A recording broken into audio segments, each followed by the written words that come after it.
Hello everyone, आज हम लोग पढ़ने वाले हैं क्लास 7th की विज्ञान की बुक से चैप्टर नंबर 5 भौतिक एवं रासायनिक परिवर्तन। पिछले क्लास में हमने चैप्टर 1 से चैप्टर 5 तक कंप्लीट कर लिया है। अगर आपने वो वीडियो नहीं देखी है तो आप प्ले लिस्ट में जाकर देख सकते हैं। इस चैप्टर के इम्पॉर्टेंट नोट्स को मैंने हाईलाइट कर दिया है। आप चाहें तो आप अपने बुक में भी हाईलाइट कर सकते हैं ताकि आपके एग्ज़ाम की प्रिपरेशन के लिए आसानी हो। तो चलिए शुरू करते हैं आज की क्लास।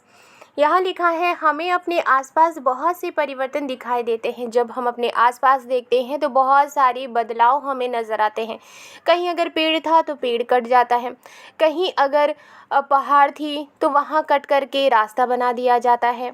इस तरह से बहुत सारे परिवर्तन हमें देखने को मिलते हैं। इन परिवर्तनों में एक या अधिक पदार्थ सम्मिलित हो सकते हैं और ये जो बदलाव होता है हो सकता है इसमें एक ही पदार्थ शामिल हो या फिर हो सकता है कि इसमें एक से ज़्यादा पदार्थ शामिल हो। शक्कर विलयन बनाना एक परिवर्तन है। शक्कर का विलयन बनाना यानी कि चीनी को अगर पानी में घोला जाता है तो ये भी एक बदलाव है। इसी प्रकार दूध से दही जमाना एक अन्य परिवर्तन है। इसी तरह से दूध से जब दही जमाया जाता है तो ये भी एक अलग तरह का परिवर्तन है, एक बदलाव है। कभी कभी दूध खट्टा हो जाता है, दूध का खट्टा होना भी एक परिवर्तन है। और दूध जो खट्टा होता है तो दूध का खट्टा होना भी एक बदलाव है, एक परिवर्तन है। खींचा हुआ रबड़ बैंड भी किसी परिवर्तन को दर्शाता है। व्यापक रूप से ये परिवर्तन दो प्रकार के होते हैं, भौतिक और रासायनिक। तो जो परिवर्तन होते हैं वो कितने तरह के होते हैं? परिवर्तन दो तरह के होते हैं, भौतिक परिवर्तन और दूसरा है रासायनिक परिवर्तन। सबसे पहले हम पढ़ेंगे भौतिक परिवर्तन के बारे में कि भौतिक परिवर्तन होता क्या है। यहाँ लिखा है, पदार्थ के आकार, आमाप यानी कि साइज, रंग और अवस्था जैसे गुण उसके भौतिक गुण कहलाते हैं। यानी कि कोई भी पदार्थ है उसका जो आकार होता है, उसकी जो आमाप यानी कि साइज होती है, उसका जो रंग होता है और उसकी जो अवस्था होती है यानी कि सॉलिड, लिक्विड, गैस, जो भी उसकी अवस्था होती है, ये सारे जो गुण होते हैं वो उस पदार्थ के भौतिक गुण कहलाते हैं। वह परिवर्तन जिसमें किसी पदार्थ के भौतिक गुणों में परिवर्तन हो जाता है भौतिक परिवर्तन कहलाता है। यहाँ लिखा है कि वो बदलाव, वह परिवर्तन जिसमें किसी पदार्थ के भौतिक गुणों में परिवर्तन हो जाता है, भौतिक गुणों में बदलाव हो जाता है। भौतिक गुण कौन कौन से थे? आकार, साइज, रंग और अवस्था। अगर इनमें बदलाव हो जाता है तो वो कौन सा परिवर्तन कहलाएगा? वो भौतिक परिवर्तन कहलाता है। भौतिक परिवर्तन सामान्यतः उत्क्रमणीय होता है। ऐसे परिवर्तन में कोई नया पदार्थ नहीं बनता है। यहाँ लिखा है कि जो भौतिक परिवर्तन होता है वो उत्क्रमणीय होता है, यानी कि कोई ऐसा पदार्थ होता है अगर उसमें बदलाव हो जाता है तो फिर दोबारा से हम उसको उसी प्रकार कर सकते हैं। जैसे कि मान लीजिए कि अगर कहीं जंगल था, अगर वो मैदान बन गया है तो फिर से हम जंगल बना सकते हैं उसमें। तो कुछ ऐसे पदार्थ होते हैं जिनका हम परिवर्तन दोबारा से कर सकते हैं। इसलिए यहाँ लिखा है, भौतिक परिवर्तन सामान्यतः उत्क्रमणीय होता है। ऐसे परिवर्तन में कोई नया पदार्थ नहीं बनता है। जब भौतिक परिवर्तन होता है तो कोई न्यू पदार्थ नहीं बनता है। अब बात करते हैं रासायनिक परिवर्तन के बारे में। लोहे के एक टुकड़े को कुछ दिनों के लिए खुले में छोड़ दें तो इस पर भूरे रंग के पदार्थ की परत जम जाती है। अगर लोहे के एक टुकड़े को आप कुछ दिनों के लिए खुले में छोड़ देते हैं तो आप क्या पाते हैं कि उसमें भूरे रंग के पदार्थ की परत जम जाती है।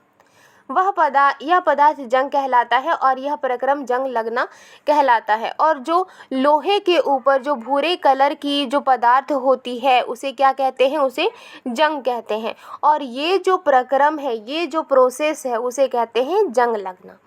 पार्क अथवा लॉन आदि के लोहे के दरवाजे अथवा बगीचों या पार्क आदि में रखी लोहे की बेंच और लोहे की लगभग कोई भी वस्तु जो खुले में रखी रहती है में जंग लग जाती है। जहाँ लिखा है, पार्क में या फिर लॉन में आदि जगहों पर लोहे के दरवाजे होते हैं या फिर बगीचों में या पार्क में जो भी लोहे की रखी हुई चीज़ें होती हैं जैसे बेंच होते हैं और लोहे की लगभग कोई भी चीज़ होती है, अगर वो खुले में रखी रहती है तो उसमें जंग लग जाती है। घर में रखी कुल्हाड़ी, हथौड़ा आदि को वायु में कुछ दिनों तक खुला रख देने पर उनमें जंग लग जाती है। अगर घर में कुल्हाड़ी रखी हुई है जो लोहे की है, हथौड़ा रखी हुई है अगर जो लोहे की है, अगर उसे हवा में कुछ दिनों तक खुला रख दिया जाता है तो उनमें जंग लग जाती है।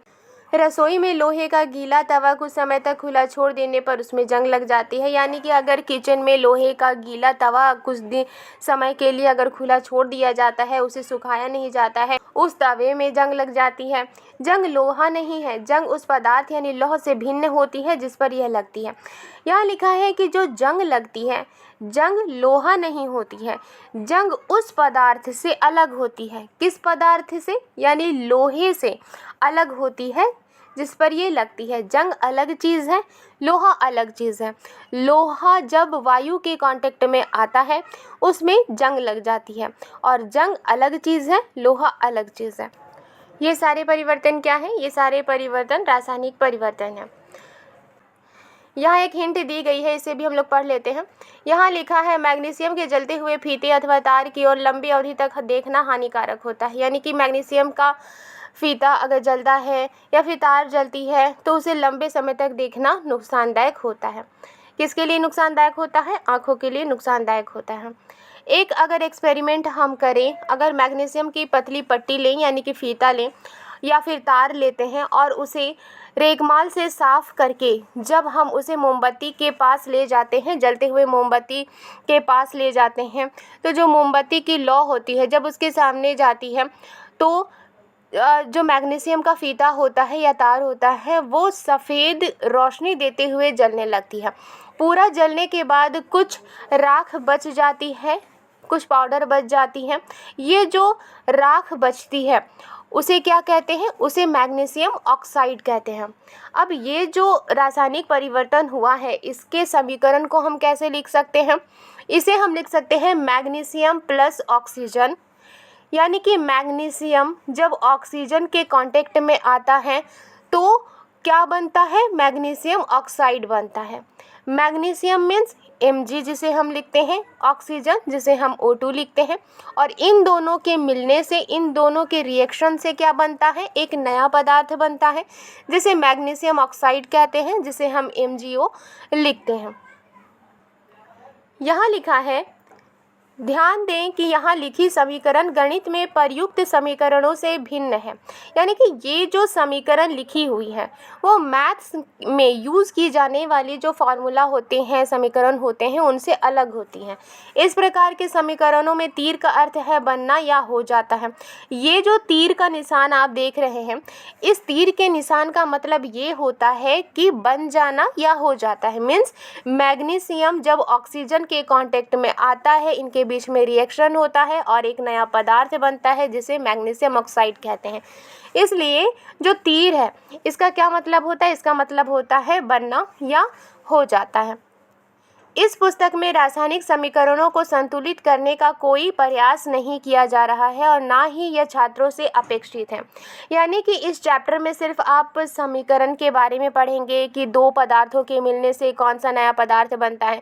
रासायनिक समीकरण को संतुलित भी किया जाता है, लेकिन इस चैप्टर में हम रासायनिक समीकरण को संतुलित करना नहीं सीखेंगे और आपको भी ऐसा नहीं करना है। सिर्फ आपको समीकरण को याद रखना है कि दो पदार्थों के मिलने से कौन से पदार्थ किससे मिलने से, उनके बीच रिएक्शन होने से कौन सा पदार्थ बनता है। भस्म को जल में घोलने पर यह नया पदार्थ बनाती है। जो मैग्नीशियम जब ऑक्सीजन के कांटेक्ट में आती है और एक नया पदार्थ बनता है, वो पदार्थ कौन सा था? वो पदार्थ था मैग्नीशियम ऑक्साइड। अब ये जो मैग्नीशियम ऑक्साइड है, जब इसको जल में घोला जाता है तो एक नया पदार्थ बनता है। इस परिवर्तन को निम्नलिखित समीकरण के द्वारा लिखा जा सकता है, और ये जो बदलाव है, ये जो परिवर्तन है, इसको निम्नलिखित समीकरण के जरिए लिखा जा सकता है। मैग्नीशियम ऑक्साइड प्लस जल, यानी कि मैग्नीशियम ऑक्साइड को हमने किस में घोला? जल में घोला, और इन दोनों के बीच में रिएक्शन हुआ और रिएक्शन होने से कौन सा नया पदार्थ बना? Magnesium hydroxide. मैग्नीशियम हाइड्रोक्साइड एक क्षारक है, यानी कि जो मैग्नीशियम हाइड्रोक्साइड होता है वो क्षारक है। अतः मैग्नीशियम ऑक्साइड एक नया पदार्थ है जो मैग्नीशियम के जलने पर बनता है। मैग्नीशियम हाइड्रोक्साइड एक अन्य नया पदार्थ है जो मैग्नीशियम ऑक्साइड को जल में घोलने पर बनता है। यानी कि जब मैग्नीशियम को जो कैंडल होता है उसके जब नज़दीक ले जाते हैं तो वो वाइट रोशनी देते हुए वो जलता है और एक राख बन जाती है। वो राख कौन सी बनती है? वो राख बनती है मैग्नीशियम ऑक्साइड। और फिर मैग्नीशियम ऑक्साइड को फिर जब जल में घोला जाता है तो क्या बनता है? Magnesium hydroxide. यानी मैग्नीशियम जब ऑक्सीजन के कांटेक्ट में आता है तो मैग्नीशियम ऑक्साइड बनता है, और मैग्नीशियम ऑक्साइड जब जल के कांटेक्ट में आता है तो मैग्नीशियम हाइड्रोक्साइड बनता है। नेक्स्ट समीकरण है कॉपर सल्फेट विलयन CuSO4, जिसे हम लिखते हैं, इसे नीला धोता भी कहा जाता है। जब ये लोहा के साथ रिएक्ट करता है एक नया पदार्थ बनता है आयरन सल्फेट विलयन, जिसका कलर हरा होता है, इसे हम लिखते हैं FeSO4। और दूसरा एक पदार्थ बनता है जिसे हम कॉपर कहते हैं यानी कि तांबा, ये भूरा निक्षेप होता है। नेक्स्ट समीकरण है सिरका, जिसे एसिटिक अम्ल कहा जाता है यानी एसिटिक एसिड। जब ये खाने के सोडा, जिसे सोडियम हाइड्रोजन कार्बोनेट कहते हैं, जब इसके साथ रिएक्ट करता है एक नया पदार्थ बनता है कार्बन डाइऑक्साइड, जिसे हम CO2 लिखते हैं, और दूसरे पदार्थ बनते हैं। आगे लिखा है कार्बन डाइऑक्साइड और चूने के पानी के बीच अभिक्रिया निम्न प्रकार से होती है। जब कार्बन डाइऑक्साइड और चूने के पानी को जब मिलाया जाता है तो उनके बीच में रिएक्शन इस तरह से होती है। समीकरण यहाँ लिखा है कार्बन डाइऑक्साइड, जिसे हम CO2 के रूप में लिखते हैं, जब चूने का पानी, जिसे CaOH2 लिखते हैं, जब ये आपस में मिलता है इनके बीच में रिएक्शन होता है, इससे कैल्शियम कार्बोनेट बनता है जिसे CaCO3 लिखते हैं, और साथ ही जल बनता है यानी H2O बनता है। जब कार्बन डाइऑक्साइड को चूने के पानी में प्रवाहित किया जाता है तो कैल्शियम कार्बोनेट बनता है। यानी कि जब कार्बन डाइऑक्साइड को चूने के पानी में मिलाया जाता है तो कौन सा नया पदार्थ बनता है? कैल्शियम कार्बोनेट बनता है, और इससे जो चूने का पानी है वो दूधिया हो जाता है। चूने के पानी का दूधिया हो जाना कार्बन डाइऑक्साइड का मानक परीक्षण। नेक्स्ट है वह परिवर्तन जिसमें एक अथवा एक से अधिक नए पदार्थ बनते हैं, रासायनिक परिवर्तन कहलाता है। अभी तक जितने भी हमने एग्जाम्पल देखे, जितने भी हमने समीकरण देखे, उसमें हमने ये जाना कि एक या एक से ज़्यादा न्यू पदार्थ बनते हैं। इसलिए यहाँ परिभाषा लिखा है वह परिवर्तन जिसमें एक अथवा एक से ज़्यादा पदार्थ बनते हैं रासायनिक परिवर्तन कहलाता है। भौतिक परिवर्तन में नया पदार्थ नहीं बनता है, लेकिन रासायनिक परिवर्तन में नए पदार्थ बनते हैं। रासायनिक परिवर्तन को रासायनिक अभिक्रिया भी कहते हैं और रासायनिक परिवर्तन को रासायनिक अभिक्रिया भी कहते हैं। रासायनिक परिवर्तन हमारे जीवन में अत्यधिक महत्वपूर्ण है। रासायनिक परिवर्तन हमारे लाइफ में बहुत ज़रूरी होता है, जैसे कि दही का जमना होता है और पनीर का बनना होता है, इसी तरह से अंगूर का किण्वन होता है। यहाँ लिखा है सभी नए पदार्थ रासायनिक परिवर्तनों के परिणाम स्वरूप ही बनते हैं। यानी कि जितने भी नए पदार्थ हैं वो रासायनिक परिवर्तन की वजह से ही बनते हैं। उदाहरण के लिए भोजन का पाचन, फलों का पकना, अंगूरों का किण्वन आदि विभिन्न रासायनिक परिवर्तनों के कारण होता है। यानी कि जो भी हम भोजन खाते हैं उनका पाचन, फलों का पकना, अंगूरों का किण्वन आदि अलग अलग रासायनिक परिवर्तनों के कारण होता है। औषधि भी रासायनिक अभिक्रियाओं की श्रृंखला का अंत्यों उत्पाद होती है। यानी कि जो दवाइयाँ होती हैं, जो औषधि होती है, वो भी रासायनिक अभिक्रियाओं का ही रूप होती है, वो भी रासायनिक अभिक्रिया के बाद ही बनती है। उपयोगी नए पदार्थ जैसे प्लास्टिक और अपमार्जकों, जिसे डिटर्जेंट्स कहा जाता है, को रासायनिक अभिक्रियाओं द्वारा ही बनाया जाता है। यानी जो यूज़फुल नए पदार्थ होते हैं जैसे कि प्लास्टिक है, डिटर्जेंट्स है, रासायनिक अभिक्रिया द्वारा ही बनाया जाता है। वास्तव में प्रत्येक नए पदार्थ की खोज रासायनिक परिवर्तनों का अध्ययन करके की गई है, और वास्तव में जितने भी नए पदार्थ की खोज की गई है वो रासायनिक परिवर्तनों का अध्ययन करके की गई है। रासायनिक परिवर्तन में एक या एक से अधिक नए पदार्थ निर्मित होते हैं। जो रासायनिक परिवर्तन होता है उसमें एक नया पदार्थ बनता है या एक से ज़्यादा नया पदार्थ बनता है। नए उत्पादों यानी पदार्थों के अतिरिक्त रासायनिक परिवर्तन में निम्न घटनाएं भी हो सकती हैं, और जो नए पदार्थ होते हैं उनके अलावा रासायनिक परिवर्तन में अलग अलग घटनाएं भी हो सकती हैं। पहला क्या है? ऊष्मा, प्रकाश अथवा किसी अन्य प्रकार के विकिरण, उदाहरण के लिए पराबैंगनी का निर्मुक्त यानी बाहर निकलना अथवा उनका अवशोषित होना। यहाँ लिखा है कि जब नए उत्पाद बनते हैं तो उनके अलावा रासायनिक परिवर्तन में कुछ घटनाएं भी हो सकती हैं, और वो घटनाएं कौन सी हैं? हीट का बनना, रोशनी का निकलना, या दूसरे किसी प्रकार का विकिरण जैसे कि पराबैंगनी है उनका बाहर निकलना या फिर उनका अवशोषित होना। नेक्स्ट है ध्वनि का उत्पन्न होना, यानी कि जब रासायनिक अभिक्रिया होती है ध्वनि उत्पन्न होती है। गंध में परिवर्तन होना अथवा किसी नई गंध का बनना, जब रासायनिक परिवर्तन होती है गंध में बदलाव होता है या किसी नए गंध का बनना होता है। नेक्स्ट है रंग में परिवर्तन होना, यानी कि जब रासायनिक परिवर्तन होता है तो रंग में भी बदलाव हो सकता है। नेक्स्ट है किसी गैस का बनना, यानी कि रासायनिक परिवर्तन में नए गैस भी बनते हैं। नेक्स्ट है मैग्नीशियम के फीते का जलना एक रासायनिक परिवर्तन है। कोयला, लकड़ी अथवा पत्तियों का जलना भी रासायनिक परिवर्तन है। जब मैग्नीशियम का फीता जलता है उससे एक पाउडर निकलती है, वो पाउडर क्या है? Magnesium oxide. ये भी एक नया परिवर्तन है क्योंकि नया पदार्थ बना है। कोयला, लकड़ी अथवा पत्तियों का जलना भी रासायनिक परिवर्तन है क्योंकि इसमें भी नए पदार्थ बनते हैं। पटाखों का विस्फोट एक अन्य रासायनिक परिवर्तन है। जब पटाखे फोड़े जाते हैं उनका विस्फोट भी एक दूसरा रासायनिक परिवर्तन होता है क्योंकि पटाखों के विस्फोट होने से नए पदार्थ बनते हैं, उनमें आवाज़ें होती हैं। ऐसे विस्फोट से ऊष्मा, प्रकाश, ध्वनि और अरुचिकर गैसें उत्पन्न होती हैं जो वायुमंडल को प्रदूषित करती हैं। और ऐसे जो विस्फोट होते हैं इनसे क्या होता है? इनसे हीट भी बनता है, इनसे रोशनी निकलती है, इनसे आवाज़ निकलती है और ऐसी गैसें निकलती हैं जो कि अच्छी नहीं होती और जो वायुमंडल को प्रदूषित करती हैं, उसे गंदा करती हैं। इसलिए आपको पटाखे ना जलाने की सलाह दी जाती है और यही वजह है कि आपको पटाखे जलाने की सलाह नहीं दी जाती है। जब भोजन सामग्री बासी हो जाती है अथवा सड़ गल जाती है तो उसमें से दुर्गंध आने लगती है। जब आप भोजन को रख देते हैं और अगर वो बासी हो जाती है या फिर वो सड़ गल जाती है तो उसमें से बदबू आने लगती है। हम इस परिवर्तन को रासायनिक परिवर्तन कह सकते हैं। क्यों कह सकते हैं? क्योंकि जो खाना होता है वो सड़ जाता है, गल जाता है और एक नया पदार्थ बनता है, उसमें से बदबू आती है, उनका रंग चेंज हो जाता है। इस तरह से हम कह सकते हैं कि जो खाना है वो भी एक उसमें भी बदलाव होना एक रासायनिक परिवर्तन होता है।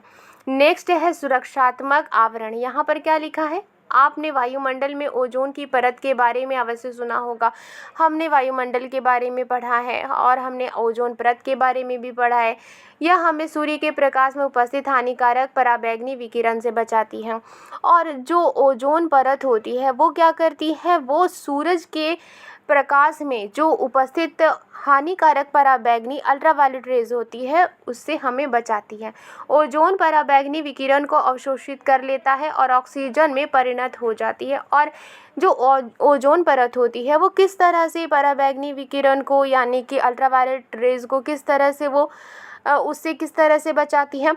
ओजोन परत क्या करती है? पराबैंगनी विकिरण को अवशोषित कर लेती है, सोख लेती है और ऑक्सीजन में बदल देती है। ऑक्सीजन ओजोन से भिन्न होती है। जो ऑक्सीजन होती है वो ओजोन से अलग होती है।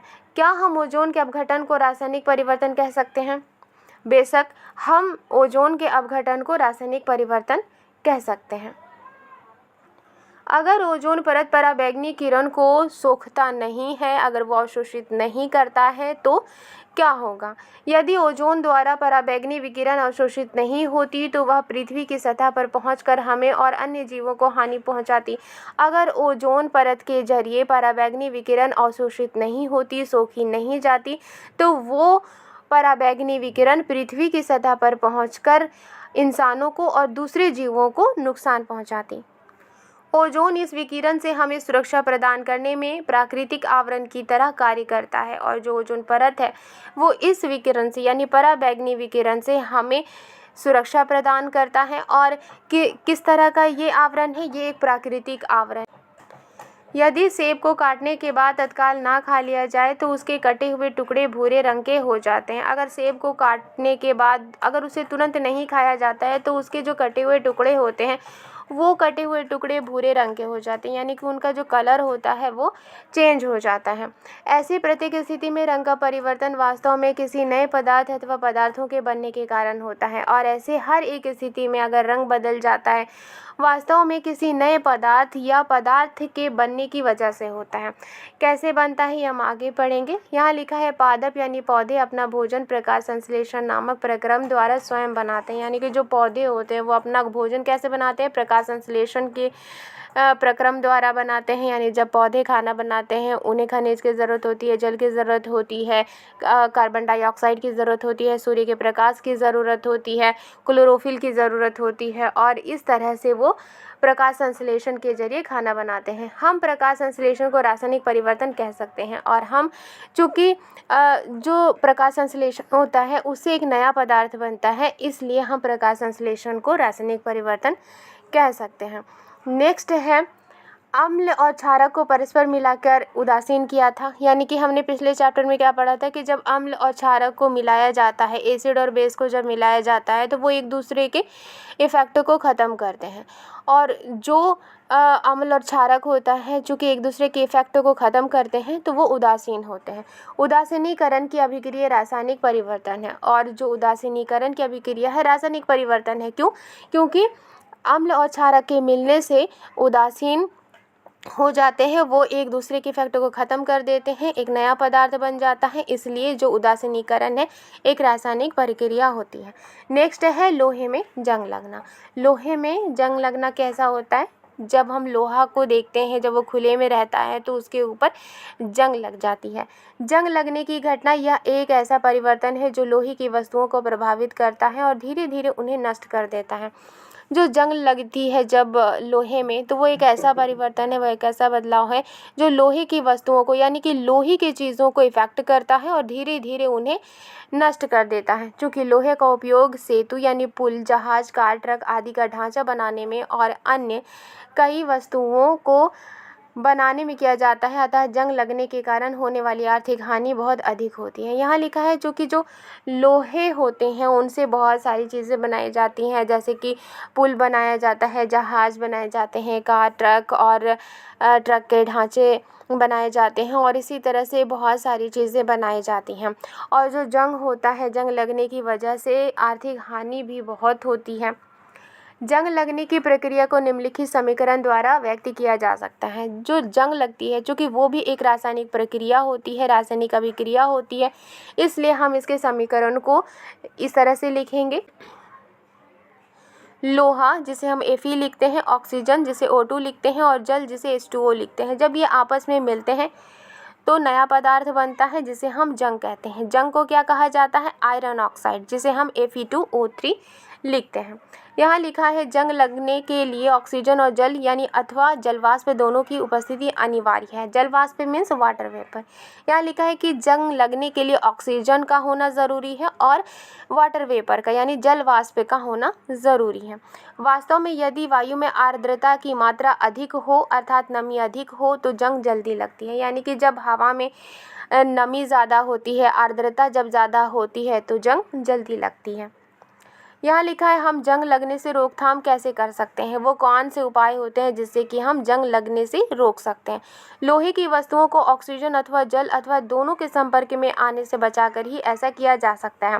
जो लोहे की चीज़ें होती हैं उनको ऑक्सीजन के कांटेक्ट में ना लाया जाए या फिर पानी के कांटेक्ट में ना लाया जाए, दोनों के कांटेक्ट में ना लाया जाए। ऐसा करके हम लोहे को बचा सकते हैं। इसका एक सरल उपाय उन पर पेंट अथवा ग्रीस की एक परत चढ़ाना है, और इसके लिए हम क्या कर सकते हैं? इसके लिए हम लोहे के ऊपर पेंट कर सकते हैं या फिर ग्रीस की एक परत चढ़ा सकते हैं। वास्तव में लोहे की सभी वस्तुओं पर नियमित रूप से पेंट अथवा ग्रीस की परत चढ़ाते रहना चाहिए जिससे उनमें जंग लगने को रोका जा सके। और वास्तव में जितने भी लोहे की चीज़ें होते हैं उनको रेगुलर पेंट समय समय पर पेंट या फिर ग्रीस की परत चढ़ाते रहना चाहिए जिससे उनमें जंग ना लगे। एक अन्य उपाय लोहे के ऊपर क्रोमियम अथवा जस्ता यानी जिंक जैसी किसी धातु की परत चढ़ाना है। और दूसरा उपाय क्या है? दूसरा उपाय ये है कि लोहे के ऊपर क्रोमियम या फिर जस्ता जिसे जिंक कहा जाता है जैसी किसी धातु की परत चढ़ाना है। लोहे पर जिंक की परत चढ़ाने का प्रक्रम यशद लेपन यानी गैल्वेनाइजेशन कहलाता है। जब लोहे पर जिंक की परत चढ़ाई जाती है तो ये प्रक्रिया क्या कहलाती है? ये प्रक्रिया यशद लेपन यानी कि गैल्वेनाइजेशन कहलाती है। अपने घरों में पानी की आपूर्ति के लिए उपयोग होने वाले लोहे के पाइप यशद लेपित होते हैं। घरों में पानी की आपूर्ति के लिए जो लोहा उपयोग किया जाता है उसमें यशद लेपित होते हैं यानी कि गैल्वेनाइजेशन होता है, जिससे उनमें जंग नहीं लगता। नेक्स्ट है पानी के जहाज लोहे के बने होते हैं और उनका एक भाग हमेशा पानी में डूबा रहता है। पानी में जो जहाज होते हैं वो किससे बने होते हैं? वो लोहे से बने होते हैं और उनका एक भाग हमेशा पानी में डूबा रहता है। पानी के ऊपर के भाग पर भी जल की बूंदें गिरती रहती हैं। यही नहीं, समुद्र के पानी में अनेक लवण भी पाए जाते हैं और जो पानी के ऊपर जहाज का जो भाग होता है उसमें भी जल की बूंदें गिरती रहती हैं।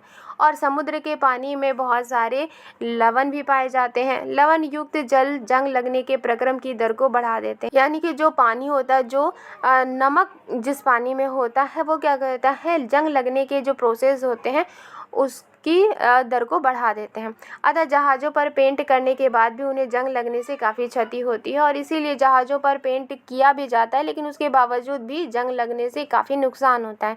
यही नहीं, जहाज़ों के लोहे के कुछ भाग को बदलना प्रतिवर्ष आवश्यक हो जाता है और जंग लगने की वजह से जहाज़ों के जो लोहे के कुछ भाग होते हैं उनको बदलना भी हर साल ज़रूरी हो जाता है।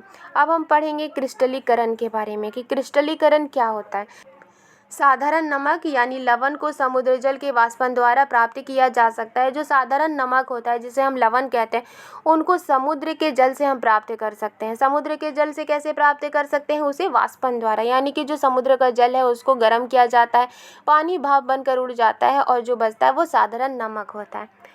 इस प्रकार प्राप्त होने वाला नमक शुद्ध नहीं होता है और उसके क्रिस्टलों के आकार को स्पष्ट रूप से नहीं देखा जा सकता है और इस तरह से जो नमक मिलता है वो प्योर नहीं होता है और जो नमक के क्रिस्टल होते हैं उसके आकार को स्पष्ट रूप से नहीं देखा जा सकता है। जो नमक प्योर होते हैं वो क्रिस्टल के रूप में होते हैं, तथापि किसी पदार्थ के शुद्ध क्रिस्टल उनके विलयन से प्राप्त किए जाते हैं। इसलिए किसी भी पदार्थ के शुद्ध क्रिस्टल, प्योर क्रिस्टल उनके विलयन से यानी कि उनके घोल से प्राप्त किए जा सकते हैं। यह प्रक्रिया क्रिस्टलीकरण कहलाती है और ये जो प्रोसेस है वो क्या कहलाती है? क्रिस्टलीकरण कहलाती है। ये भौतिक परिवर्तन का एक उदाहरण है और जो क्रिस्टलीकरण होती है वो भौतिक परिवर्तन का एक उदाहरण है। आई होप ये वीडियो आपको पसंद आई है तो लाइक एंड सब्सक्राइब करना मत भूलिएगा। मिलती हूँ नेक्स्ट वीडियो में। Thank you.